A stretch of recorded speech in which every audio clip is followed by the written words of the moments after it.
So, with all of that being taken into account, um, that indicates how exactly the economies have evolved and the kind of work that's been valued and how that's all changed.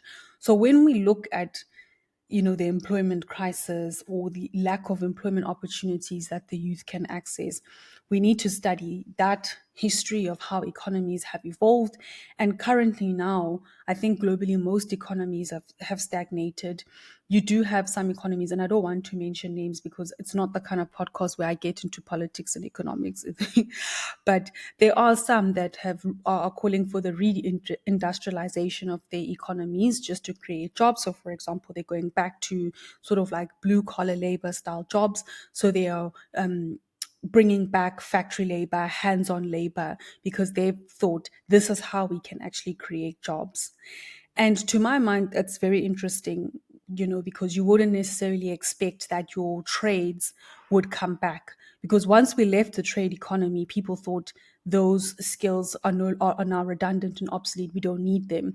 Whereas now, people have realized, I think we've gone a bit too far with canceling all of that kind of labor. We need to bring it back, reindustrialize. It's good for the economy, it's good for people, it's good for production. So I found that quite interesting. I think that also speaks to the point around, with the youth asking for jobs, got to be a bit more specific with the kind of job and the type of job, right, that you're looking at. Because in some circumstances, and depending where you are, some things may not necessarily be possible.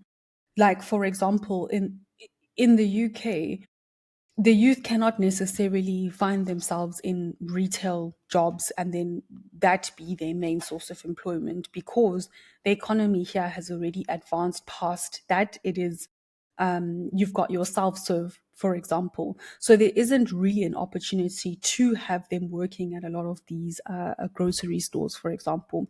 Whereas in South Africa, because there has not been that move towards automated self-checkout, the technology is not as advanced as what it is in the UK. You can have a call to then have the youth occupy those jobs as a form of employment. So I think that those are also things to keep in mind when it comes to the kind of jobs that people can actually have access to, because it may look different in different places. And I mean, to use another example, jobs where AI will take over, probably not the best job to go into, because it's only a matter of time before even that job then becomes obsolete.